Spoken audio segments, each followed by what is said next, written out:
when he stated to me, there is nothing that I can do about what's wrong with you. What I can do, however, is address what is right in you. You cannot fight darkness, you must turn on the light. You cannot fight disease, you must turn on life. I fell in love at that moment. I fell in love when I arrived at Sherman College, and we were 90 students in the first class. I was in the pioneer class at Sherman College. And Tom Gilardi addressed the incoming student. And he stated, you will graduate from this institution as a doctor of chiropractic, which means to be a teacher of the philosophy, principle, and science of life, which is the philosophy of chiropractic.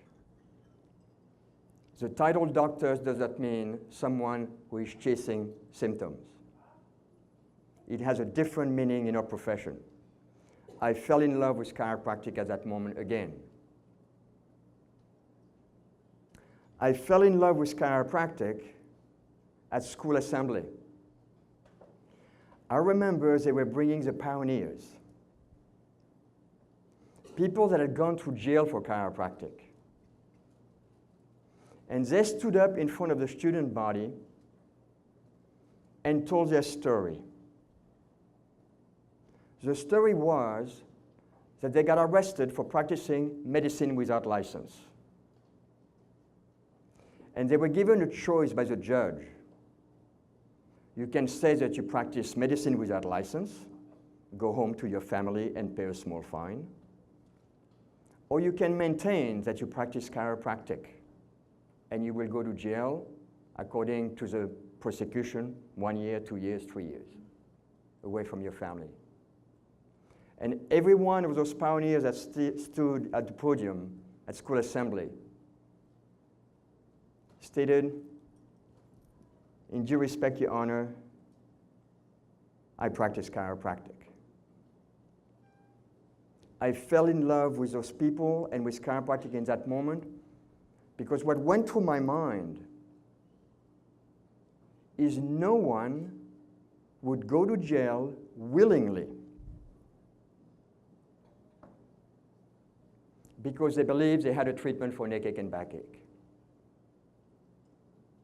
No one would go to jail willingly because they thought that chiropractic was a natural treatment for various aches, pains, symptoms, sickness, or disease. In the course of history, people that went to jail willingly always went to jail for a principle. The love principle, the nonviolence principle, the anti-apartheid principle, justice, inequality, human rights, equal rights. That is why people went to jail. How many of you in this room know that over 12,000 chiropractors were persecuted? 15,000 prosecutions were filed. How many of you know that 3,300 chiropractors were jailed? The new generation might be disconnected with this. My generation is not. This profession has had a struggle to exist.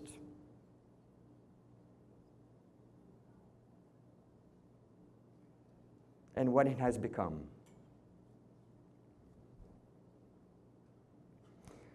I fell in love with chiropractic when I think we were 9 months into school, and Jackie Gates, some of you may know of her, went to school and started to grow a tumor on her face. And to make the long story short, the tumor grew, eventually formed a stalk, which is an appendix of skin that is connected to the tumor. And then out of nowhere, taking a hot bath, it fell off. I understood in that moment the power of the body to heal if we drop the barriers of negative expectation and if the mind is fully untrusting of the body. I fell in love with chiropractic again when Alan Berman, who was working as a short orders cook in a restaurant called the Sizzling Steakhouse, had hot oil from a boiler, from a fryer. As he took the boiler out, spilled on his chest and melted the nylon shirt that was a uniform into his body, into his torso, into his forearm. And within a few minutes, everything has turned charcoal brown into black, 3rd, 4th degree burn. And never went to the hospital. And healed over time.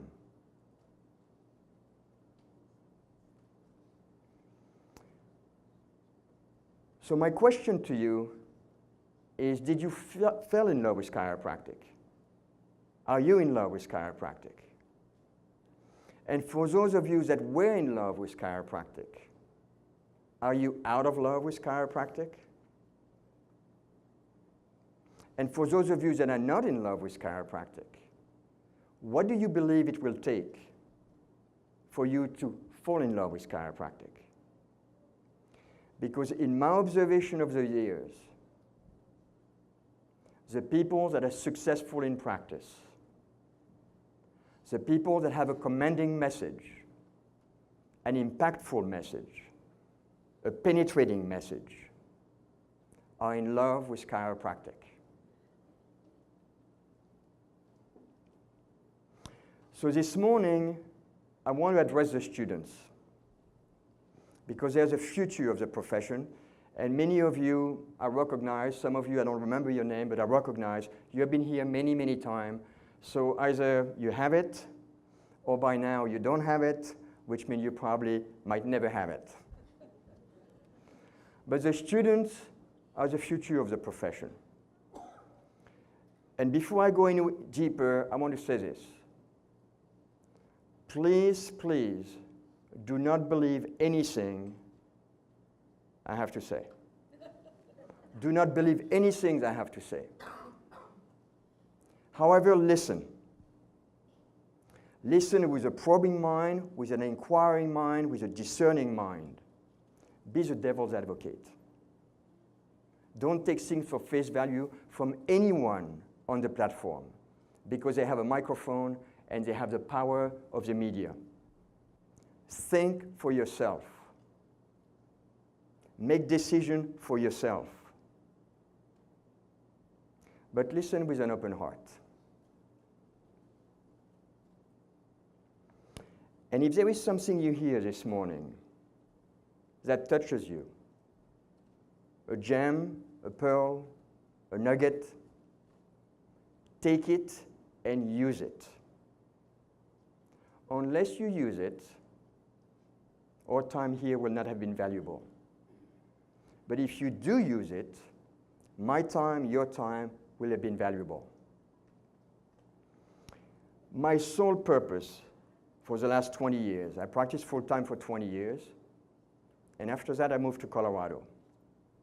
My sole purpose and desire is your success. And people that have known me a long time know that I absolutely come from that place. That's my sole desire. So I'm going to define success because everyone has an idea of success. You know, still the word ID and idea, challenging for me from the French language. But everybody has a different concept. Some people, it means making a lot of money. Within a profession, for other people, seeing a lot of people. Some chiropractors see a lot of people make a lot of money. Some chiropractors see a lot of people make no money. Some people in chiropractic see very few people and make a lot of money. And some people see very few people and make no money. So I'm going to give you my definition of success. To me, success is a number of lives that you help elevate to a new level of consciousness. It is a number of lives that you touch while reaping inner and outer wealth. So I'm not talking about, I'm going to touch everybody's life and I'm living in poverty. That could be a choice for someone. But I'm not saying that living in poverty helps anyone. The best way to help the poor is not to be one of them. And money is not dirty. Get that out of your mind. Greed is dirty. Money is fuel for life. Money is fuel to do things. Money is fuel to have not control, even though a lot of people use it for control, influence, which is very different than control. So my sole desire is your success. And when you observe busy and successful chiropractor within my definition, what they do is simple. To the outsider looking in, it looks very easy. To the insider doing it, it is very hard. Chiropractic is simple. Truth is simple. But as you know, our chiropractic political educational system has made it very complicated. So now the new graduate come out, and instead of having a simple understanding of chiropractic, knowing that the practice of chiropractic is simple, now it has become utterly complicated. So what I would like to do for the student is to bring clarity. Clarity is what I see in a sea of confusion. Our profession as a whole is confused. The student body as a whole is confused. So I want to bring clarity. Clarity stands. Clarity doesn't need to be defended. Clarity doesn't need to be promoted. Clarity doesn't need to be advertised. Clarity just is. Either you are clear or you're not clear. And there is a great distinction between clarity and certainty.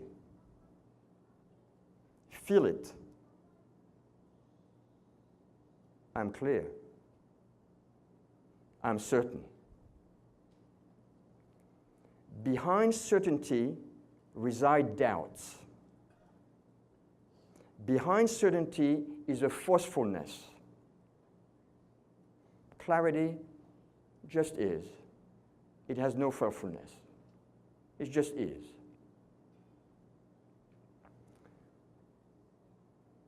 So we have a highly confused profession. Why? Because we have a schizophrenic profession. We have a fully schizophrenic profession. And we have a fully schizophrenic student body. Let me explain. Don't get offended by the word schizophrenic. We have a profession that's schizophrenic. It doesn't mean that you are schizophrenic. Don't get offended by that. But you practice more likely in a schizophrenic way. So on one hand, we have chiropractic philosophy, that there is a universal intelligence that permeates all things, that is omnipresent, omniscient, omnipotent. No place to look for it, it's everywhere. We basically live in a soup of intelligence. And that intelligence permeates all matter, all space, all dimension, all interdimension. Which basically means that that part of universal intelligence that reside within our being is permeating every molecule, atom, subatomic particle, space, interdimension of our own being as innate intelligence. We have an understanding of the life force, that the life force is the sole difference between life and death. The difference is not physical. If you look at a corpse versus a living being, soon after death, the corpse has the brain, the central nervous system, the spine, the organ, all of the parts. The blood may still be warmed, but it's gone. The light has gone out of the being. So the sole difference between life and death is the presence or absence of life force, which is light in the body, which is spirit in the body, which flows through the nervous system and all part of the being. So we have this understanding. And out of this understanding, we recognize that symptoms are a message from the body. That symptoms are the intelligence of life expressing itself about the human body. And we recognize in chiropractic that symptoms, not all symptoms, but most symptoms are actually healing symptoms. Some symptoms are cleansing symptoms, where the body flushes itself, cleans itself. Other symptoms are adaptive symptoms, where we adapt to change in the external environment, or sometimes changes to the internal environment. And we also recognize that symptoms are a message to change. I have a lot of knee pain and ankle pain. Do you think the extra 150 pounds you carry may have something to do with it? I'm out of breath. Do you think a lack of exercise might have something to do with it? Symptoms are frequently messages to change. So we recognize that there is all kinds of symptoms. And then they will say, well, but there is also pathological symptoms. But pathological symptoms are the path of logic. Pathological symptoms are very specific sequential adaptations that the body makes to itself in order to allow the organism to survive for the longest. Why? Because survival is a primary dominant law of life. So there is a type of symptom that ought not to be suppressed. Those are the symptoms of emergency first aid. Somebody in this room suddenly passed out, become clammy. The pulse is threading, 911. That symptom needs to be addressed. Emergency first aid, internal bleeding. Clear? Could be diabetic coma. It could be other things. But we recognize that as a rule, 98% of the symptoms are a normal expression of an intelligent body expressing itself, and that suppressing symptom is the worst thing we can do. That is part of our philosophy. The same way that if you bottle up emotion and suppress emotions, give it enough time, that human being will reach a boiling point and then explode. Just being triggered by the fact that I say, can I borrow your napkin? Boom! Because they had reached the boiling point. Or it's on the highway and somebody looked at them a different way, they pull a gun and shot them. They have reached a boiling point. 60% of the US population is plagued with a degenerative or chronic illness by the time they are 40 years of age. Because we have bottled up their symptomatology from the day they were born. we have suppressive chiropractic, that symptoms are a normal expression of life. And what do we do as people enter our practice? The first thing that we do is, here's a list of symptoms, mark the one that you have. What does it imply to the public? It implies to the public that we are indeed treating symptoms with chiropractic. And for the student in school, every visit is, how is your pain? On a scale of 1 to 10. And we monitor symptoms. And we bring back to the public mind the mindset that chiropractic is a treatment for symptoms.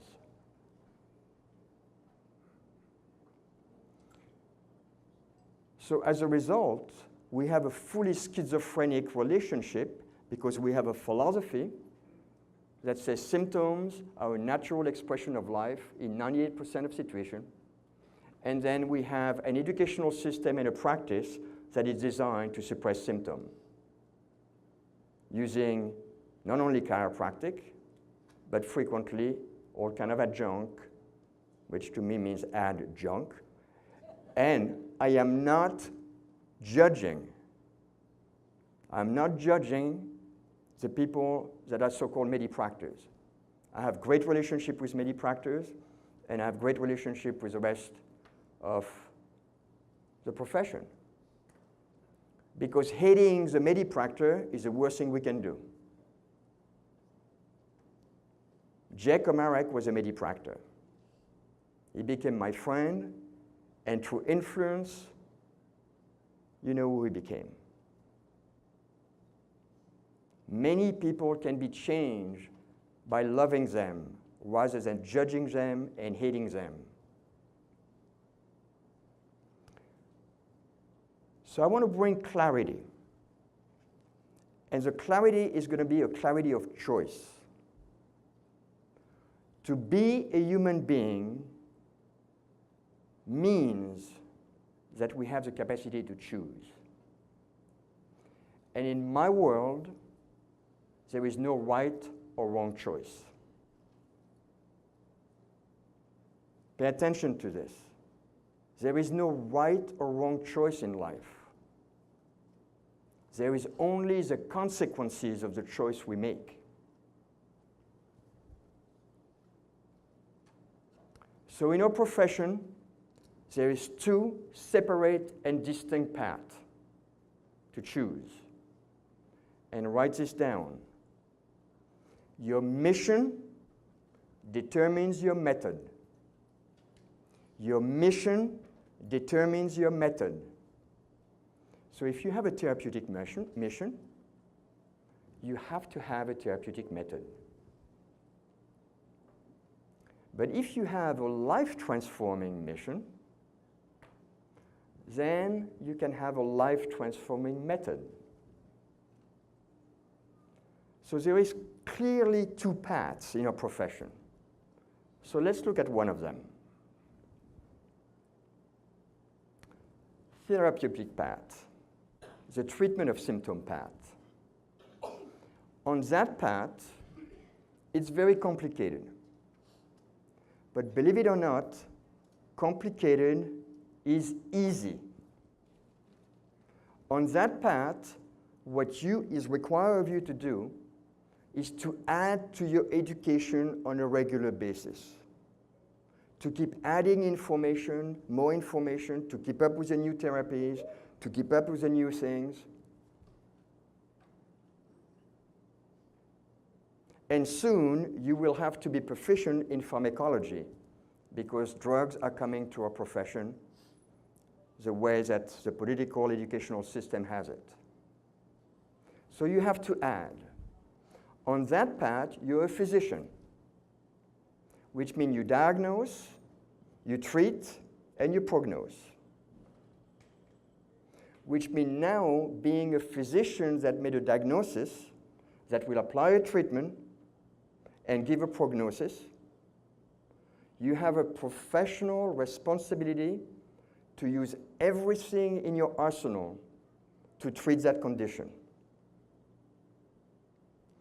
On that path, you are a sixth-rate chiropractic physician. You're a sixth-rate physician. Behind the MDs, behind the DOs, behind the naturopath, behind the physiatrist, and behind the new profession that had just emerged a year or so ago, osteopractic, where the medical profession is teaching practitioners to deliver high-velocity adjustment. So you're a sixth-rate physician at the bottom of the ladder.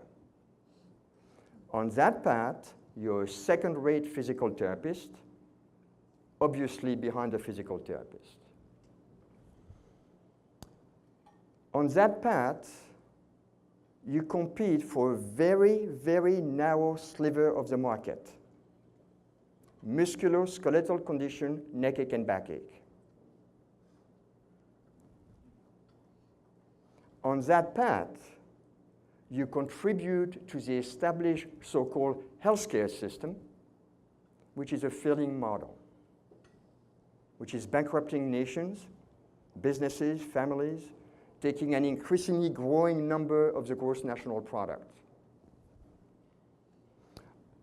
That path is easy, and do you know why it's easy? Because you feed into the herd mentality that has been thoroughly brainwashed, indoctrinated by the media, that the answer to life is a symptom suppression, sickness and disease care, crisis system. So you feed into, yeah, it makes sense to me, treat my symptoms. I have no resistance to it. I'm a sheep, I'm coming to the slaughter. So that path is easy because of it. On that path, you have hitched your wagon to a train going over the cliff, because the present so-called healthcare system is not sustainable. The next system in the evolution of modern society, not in the fourth or third world, but in the modern world, the next system is a proactive life care, health, well-being care system, where people take care of themselves while well and also while experiencing an illness, which is normal. If you really inquire about the nature of life, sickness and disease is normal. It's not an aberration, it is normal. You cannot have the blue sky without the storm and the cloud. It's impossible. Our body thrives on illness to create new level of health. But watch what happens when we focus all of our energy in trying to eliminate something that is supposed to be there. Whatever you put your energy into grows bigger. The more we have fought illnesses, the more we have illnesses. The more we have fought disease, the more disease we're having. It's a natural law of life. Whatever you put your energy into will grow bigger. Martin Luther King would have never been able to come through with the civil rights movement if he was against segregation. That would have been made more so, because he would have put energy into being against something. But he was for freedom, for equality. And as a result, the law of energy placement was activated, and he got that as an outcome of his life.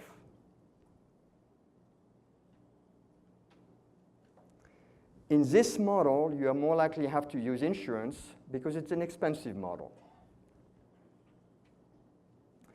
So now let's look at the other model. Oh, by the way, in this model, it is exhausting.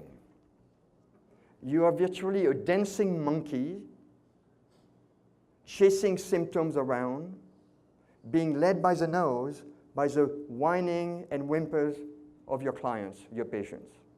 It is exhausting. I recently coached a chiropractor from North Carolina, graduated from Palmer, had a $2.7 million practice. Doing what? Injection of hyaluronic acid in the knees in bed with 2 MDs. Palmer graduate, understood the philosophy, went into practice, failed right away, and decided to do this. $2.7 million practice. Well, interestingly enough, sometimes when you deviate in life, life can smack you. So what took place?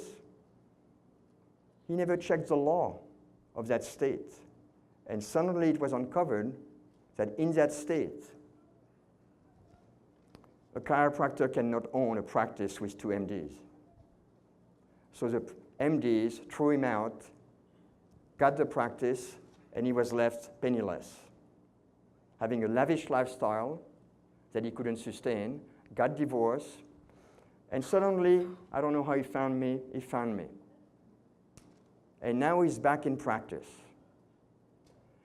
And I heard from him. I said, you know, chiropractic is so simple. You pre-check people, you adjust them, you push-check them, and you're unattached to the result. And he said to me, oh, that will be a dream. And then he said, it is exhausting to chase symptoms. So the other path is a life-transforming path. It's very simple, but it is the hardest path. It is a high ground. It is a high road. On that path, it is not about adding to your educated. You recognize that your educated is a tool. But on that path, you want to peel as many layers as possible to be able to be in touch with your inner knowing. On that path, you seek to become nothing so that you can access everything. On that path, you are swimming against the current of society and the prevailing wisdom. It is a constant uphill battle right now because a wave under the ocean is formed by a tremendous amount of energy to lift the water until the bump becomes to rise and begin to crest, and then the wave goes. Chiropractic is still at the forefront of consciousness. We are seeding a new consciousness. We are planting a new paradigm. We are bringing forth a new mindset. So on that path, you have to be a teacher. You have to be a public speaker. On that path, you cooperate with every one of your peers. Because the reality is, you are not competing for a small market. Everybody is your market from the onset of gestation all the way to the end. You're not looking at a sliver of the market. And on that path, just like car dealerships, have you noticed that car dealerships are on the same highways, one after the other? On that path, the more chiropractor you have practicing a life-transforming practice, the busier you are. I'm not bragging, but I practice 8 miles out of town in Durango, in the back of my property, in a barn that I transform into an office. I have no listing in the phone book. I have no listing on Facebook. I have no sign. It's all referral. And I'm packed. And at this stage of the game, I can tell you, I don't even teach people chiropractic. I practice in silence. But I have been living, embodying chiropractic. I've been embodying life, health, healing, wellness, and well-being. I refuse because I came from a medical background before I stumbled into chiropractic. When I stumbled into chiropractic and my chiropractor said, there is nothing that I can do with what's wrong with you. You cannot fight darkness. You must turn on light. You cannot fight disease because he knew already the normalcy of disease. You must turn on light. From that point on, I refused to study disease. I study and read, and I have a very extensive reading list that I send to people that come to the seminars. Very extensive. It's all about life, about health, about healing, about well-being, about wellness, about spirituality, about social consciousness. So on that path, you embody this principle. You live this principle. So I can practice in silence because it's in my field. People pick it up. They come into my field, they pick it up. I created what is called a morphic field. And we all do that. We all create a morphic field with our own consciousness. And that morphic field grows and grows and grows, and eventually it attracts people that resonate with that field. But on that path, you are not in competition, you're in cooperation with everyone. The more chiropractors in your town, the better off we are.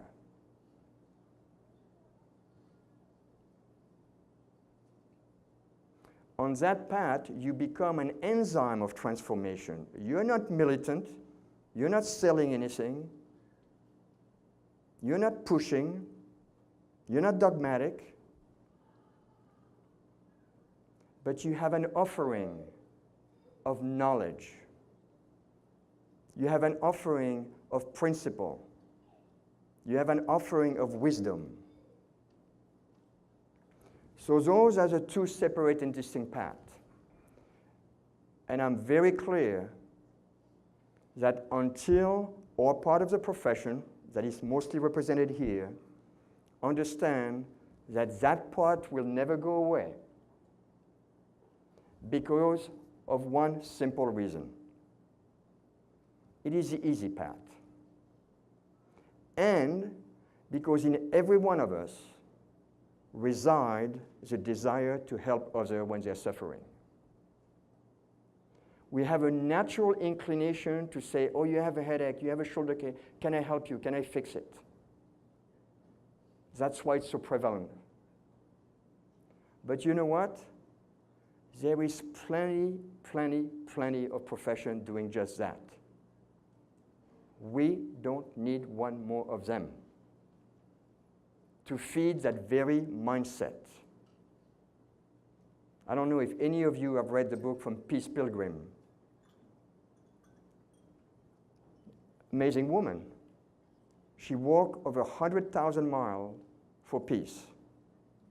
Never asking for shelter, never asking for food until it was offered to her. She charted the chart of her consciousness throughout her life. And she charted spike of enlightenment, another spike of enlightenment, another spike of enlightenment, and then coming back down with a climb in her stages of consciousness. And in time, at the end of her life, she achieved enlightenment, which did not become a state, but a stage of beingness. And she wrote in that book that suppressing symptom might be one of the most destructive things that we can do for a human being.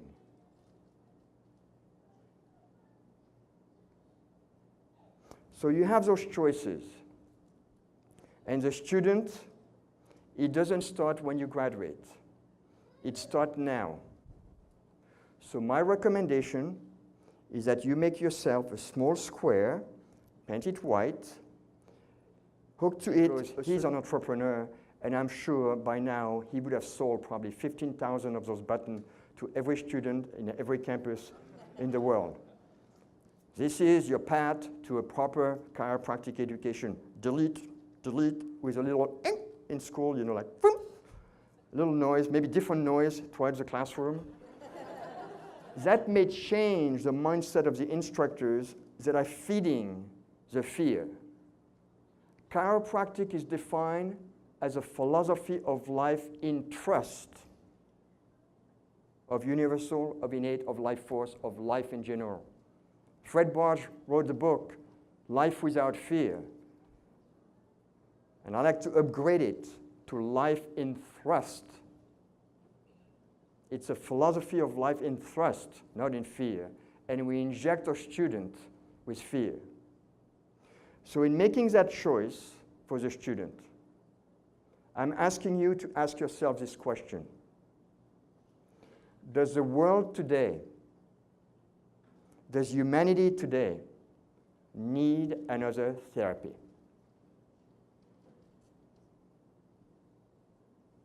Would one more therapy make a difference in the world today? Or would a new philosophy of living,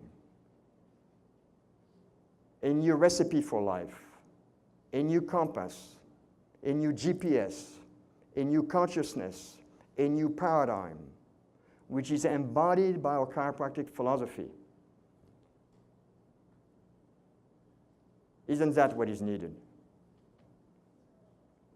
And the next question that I want to pose to you is, what kind of a difference do you want to make in life? A therapeutic difference or a life-transforming difference? Because I'm telling you, 2 years ago, something got into my system, some poison, I have no clue. And I had 7 cerebral strokes, which means in virtually 1 second, I was gone, out of consciousness, on the floor, no tone, sometime for 2 minutes, 3 minutes, and came back out. My blood pressure rose to 235 over 185. I didn't know that at the time. I happened to be going to my son's wedding in Poland. I was bleeding underneath my nail and from my gums. But it happened to be that the stepfather of my son's wife-to-be, because they were not yet married, is a heart surgeon in Poland. So when I got there, the first thing they did, they took my blood pressure, and it went 235 over 185. And he turned like, whoa. And he said, let's wait a few minutes in case it's the wrong reading. And he took another one. And then he went, whoa. And then he fast-tracked me to the hospital. I did not receive a single treatment, but I have every possible test you can imagine. Couldn't find anything. But I faced death in Berlin. That night, my blood pressure was so high that my heart rate dropped to 8 to 10 beats a minute, which basically one is leaving their body. And I thought about my life. I've given, not sacrificed, it wasn't a sacrifice, given a lot of my life to this principle. But the one thing that I thought is at the end of my life, at the end of your life, do you want someone to walk by your grave and say, man, that chiropractor, can't remember his name, but I had sciatica. Spent 3 months there, my sciatica went away. So sorry, he's gone. I brought my son that had allergies. Man, he really helped him. Sorry, he's gone. Or do you want someone walking by your grave saying, I met that man and he touched my life and he elevated my consciousness And he showed me a new paradigm for living. And as a result, I birthed my daughter in the darkness of her home by candlelight. And as a result, I breastfed my daughter. And as a result, I live my life differently. And when my parents choose to die, I coach them through the dying process, rather than pushing them to the hospital to survive for an extra 3 days and die in isolation at the beep of a monitor. What kind of a difference do you want to make in the world? Therapeutic one or a life-transforming one? No right or wrong choice. Don't shame yourself. But there are consequences. Thank you so much for your attention this morning. I appreciate it. I love you all. I love this principle. Thank you.